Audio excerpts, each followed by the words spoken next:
movie Trap came out this year in 2024. This follows a serial killer named that goes by the Ripper. Basically, he is taking his daughter to a concert, and turns out this concert is basically just a trap to capture the serial killer, which is obviously just the main character, and he has to find a way to escape this concert and to escape the cops, while also trying to make sure his daughter is none the wiser. And now that is basically our plot of the film, and this is another M. Night Shyamalan film, and this is specifically where I think a lot of people found interest with this film, because M. Night Shyamalan movies always have a certain feel to them that each one shares. And that there is some sort of twist, and, his movies are either hit or miss. You know, more recently they've been more misses than hits, but what is this one? This movie is fairly okay. So when they are actually, like, at the concert, okay, it's kind of lame, because, I mean, yes, it is fun seeing him get out of these situations and everything, but, like, there is, like,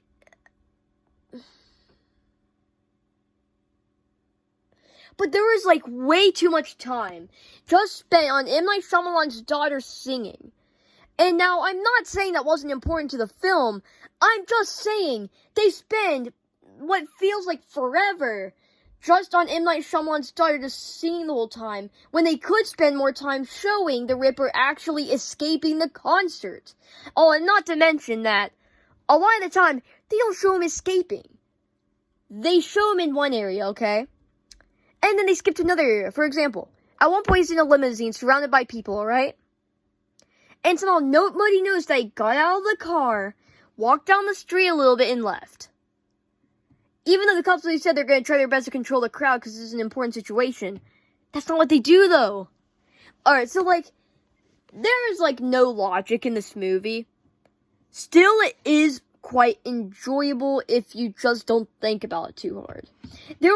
For example, there are tons of sequences throughout this film that are just plain fun. Like, seeing him kind of just being split between this, oh, I'm so excited for my daughter type attitude to I need to get out of here, man, or I can't kill anymore. He's kind of splitting between a psychopath and just a loving father, splitting between those two things. And that duality actually becomes a big theme in this movie, because turns out he is a serial killer, but the only thing that keeps him any part human is his connection to his family and to his children.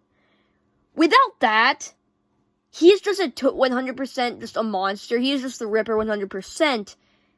And I think those themes are shared a lot, specifically at the end, because his children are taken away, and you kind of see this part of him that was there when he was spending time with his daughter. Now that he's going to prison, it's just completely gone.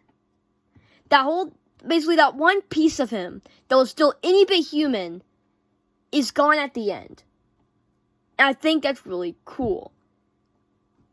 But they don't spend very much time on that, which, I mean, you could make the argument, yeah, they don't need to, actually, if you just, pay attention and stuff, you'll be able to tell, there's a little bit of difference in his attitude and stuff, but at the same time, like, something else I don't like is they spend so much time outside of the concert. So, like, yeah, alright, so they escape the concert, okay, and he is sort of, manipulating and like, using this, the singer to get away from this concert and everything, scot-free, alright? So then, they go to his house, okay? And now that's all important because that's where the climax should have ended. He gets caught, womp, womp, womp, and, yeah. But no! By the time that happens, there is still, like, 20 minutes left, and you really feel that runtime after they leave the concert and after the house and everything, because they're like, now he's escaping in a limousine. Now he's escaping and getting into a safe house.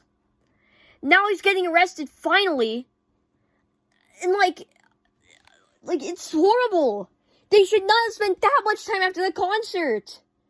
Like seriously, that is an issue if you can't even spend that much time, if you can't even spend the whole movie on the one thing you were specifically advertising, which is the concert, and actually showing him trying to escape that environment. And yes, they do spend a lot of time on that, but they just spend too much time outside of that with just a bunch of things that they don't even show. Maybe if, after you skip the concert, I wouldn't be so mad about it if they made it interesting. It's like they're just unable to do that because it is just so uninteresting with plot holes and things that you're just so assume that's like, oh, okay, that makes a lot of sense. You know, it doesn't though. It doesn't. This movie does not make sense. But overall, the parts when it actually is in the concert and everything, it is fun. And just this one character, which is like the comic relief of the whole movie, but is just really just great, except for like the post-credit scene where it's kind of like, oh, okay. Well, it's this one guy, okay?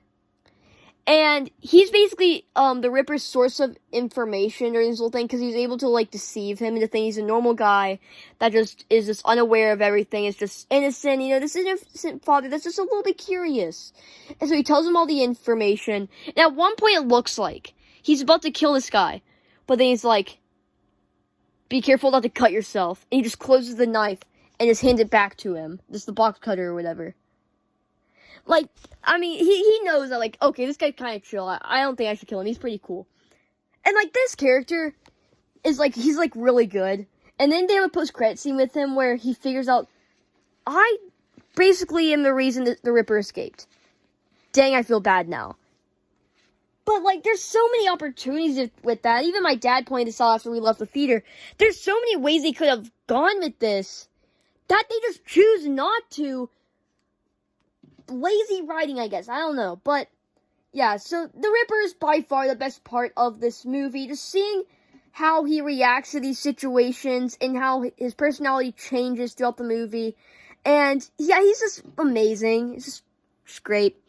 So yeah, this is the newest M. Night Shyamalan film, and what I think about it, what do you think about it most importantly?